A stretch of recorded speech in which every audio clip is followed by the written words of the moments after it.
Já parou para pensar como o poder político vai muito além de criar leis ou controlar fronteiras? E se eu te disser que ele pode controlar a nossa própria vida e até a nossa morte? Nessa análise, a gente vai mergulhar em duas ideias muito potentes que explicam exatamente isso. Como o poder evoluiu e passou a gerenciar nossos corpos e populações inteiras. Para a gente começar, vamos fazer uma pequena viagem no tempo. Lá na Grécia Antiga, política era sobre a polis, a cidade-estado. Sabe, era a arte de organizar a vida em comunidade e de tomar as decisões na praça pública. Mas essa ideia, que parece tão fundamental, estava prestes a sofrer uma transformação, assim, gigantesca. E essa transformação leva a gente direto para a Era Moderna. Durante séculos, o poder se concentrava na figura do soberano, no seu território, nas suas leis. Pensa aí nas monarquias absolutistas, por exemplo. Só que alguma coisa na própria essência do poder estava para mudar, e mudar para sempre. Foi ali, por volta do século XVIII, que o poder descobriu um alvo completamente novo. Não eram mais só os territórios ou as leis que importavam. O foco agora era a vida da população. Sim, a vida, que passou a ser vista como uma espécie de recurso que precisava ser gerenciado, otimizado. E olha, aqui a gente vê a virada de chave. O poder soberano de antes era aquele poder de vida e morte sobre o indivíduo, sabe? O rei podia literalmente mandar matar ou simplesmente deixar viver. Era o poder máximo. Com a biopolítica, a lógica se inverte. O foco muda do indivíduo para a população. E o objetivo não é mais ameaçar com a morte, mas sim gerenciar e otimizar a vida. E a pessoa que sacou essa mudança de um jeito genial foi o filósofo francês Michel Foucault. É ele quem vai nos apresentar esse conceito fundamental, a biopolítica. Mas afinal, o que é essa tal de biopolítica? Bom, é basicamente o momento em que a vida biológica da população vira uma questão de Estado. Coisas como nascimentos, mortes, doenças, a saúde geral, tudo isso passa a ser um problema político. O Estado não quer mais só punir, ele quer administrar a vida nos mínimos detalhes. Certo, a ideia é interessante, mas na prática, como é que isso funciona?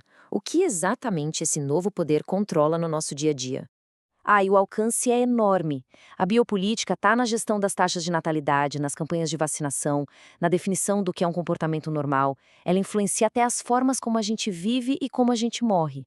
E mais fundo ainda, ela atua para moldar quem a gente é, a nossa identidade.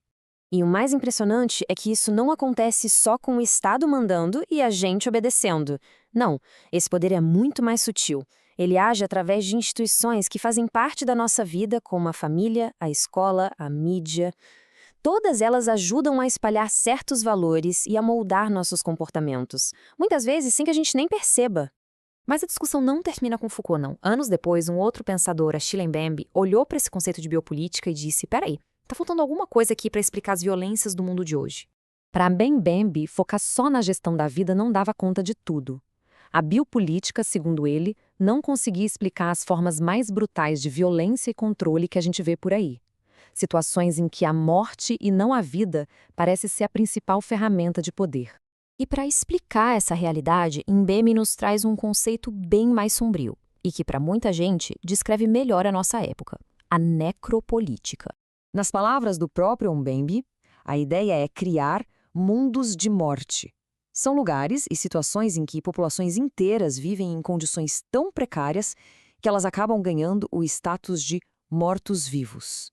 Uma existência que fica ali suspensa entre a vida e a morte. É pesado, né? Necropolítica, então, é isso, a política da morte. É como se aquele poder antigo do soberano, de matar, se misturasse com as técnicas modernas de controle da biopolítica.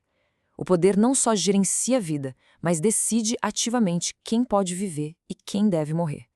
Isso pode acontecer de forma direta, com violência, ou de um jeito mais sutil, através da política de deixar morrer certos grupos. Ok, eu sei, são conceitos bem densos, né? Biopolítica, necropolítica, mas a grande questão é por que tudo isso é tão importante para a gente entender o mundo hoje? Porque a necropolítica não é só uma teoria de livro. Ela é uma lente, uma ferramenta muito poderosa para a gente conseguir enxergar e analisar o que está acontecendo ao nosso redor agora mesmo. Vamos pensar em alguns exemplos. Políticas que cortam investimentos em saúde, educação, previdência. Elas podem ser vistas como uma forma de necropolítica, porque na prática deixam uma parte da população mais vulnerável. Outro exemplo, claro, São certas políticas de segurança pública em grandes cidades brasileiras que acabam gerando uma violência que atinge de forma desproporcional a população negra das periferias. Então, o que a gente viu aqui foi uma jornada. A gente saiu de um poder que queria gerenciar a vida, a biopolítica, e chegou num poder que administra a própria morte, a necropolítica. E esses conceitos mostram que o que está em jogo na política é a coisa mais fundamental de todas: a vida e a morte. Isso tudo deixa a gente com uma pergunta final para refletir. Quando a gente olha para o mundo de hoje, com todas as suas crises, conflitos e desigualdades, a questão que fica é: quem são as pessoas que têm permissão para viver? E quem são aquelas que estão sendo deixadas para morrer? A resposta para essa pergunta talvez seja o jeito mais claro de entender onde de fato o poder está.